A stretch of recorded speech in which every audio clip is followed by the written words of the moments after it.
Binira ni Pangulong Bongbong Marcos sa mga bagong patutsada ni former President Rodrigo Duterte. Tila nawawalan na raw ng pag-asa ang kabilang partido dahil mahirap aniya kalabanin ang kanyang mga pambato. Yan at iba pang ganap sa mga kampanya sa Frontline Report ni Maricel Halili.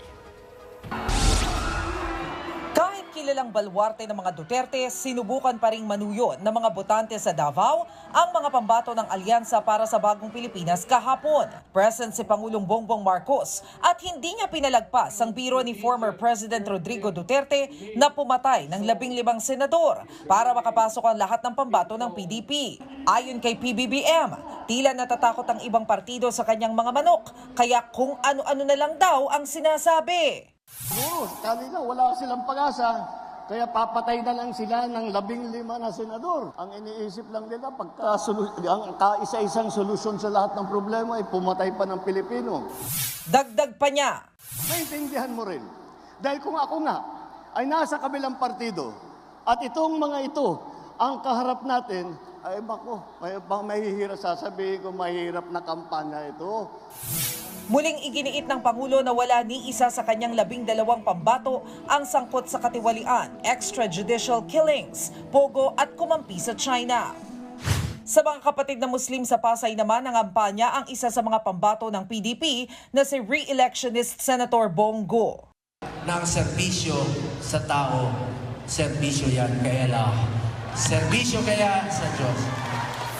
Nakasama niya sa Muslim Women's Assembly ang kapartido niyang si Philip Salvador. Nag-ikot din si Go sa Maynila kung saan pinulong niya ang mga kapitan ng barangay. Sinamahan naman ni Senador Risa Ontiveros si senatorial candidate Kiko Pangilinan sa Quezon City para suriin ang presyo ng mga bilihin, partikular ang bigas. Maliwanag na mataas, siyempre, presyo ng bigas. Kailangan talagang ma-dismantle itong nagsasamantalang mga grupo para manatiling mataas ang presyo ng bigas. Bago yan, magkasama sa mural painting activity sa Barangay Cruz na Ligas, sina Pangilinan at tumatakbo ring senador na si Bam Aquino. Kami naman po, wala naman po kaming bilyon. Wala po kami sa administrasyon. Meron po tayo mga volunteers at mga kababayan po natin na ganais na makakita ng mga lingkod bayan na handang maglingkod. Napaka-importante po talaga suportahan sina Sen Kiko at Sen Bam Aquino. May proof, may resibo na mapababa ang presyo ng mga pagkain, na maalagaan yung agricultural sector. Sa Barangay Central, sa QC naman nag-ikot ang senatorial candidate na si Calyodi de Guzman. Nagbahay-bahay ang labor leader at nakisalo sa isang boodle fight. Sa pinakahuling senatorial survey ng SWS, laglag sa Magic 12 si Calyodi, pero hindi raw siya apektado niyan. Expected namin yan. Hindi pupunta agad sa unahan dahil ang kalaban namin ay puro mga mayayaman, maraming pera na ginastos para ipakilala yung sarili.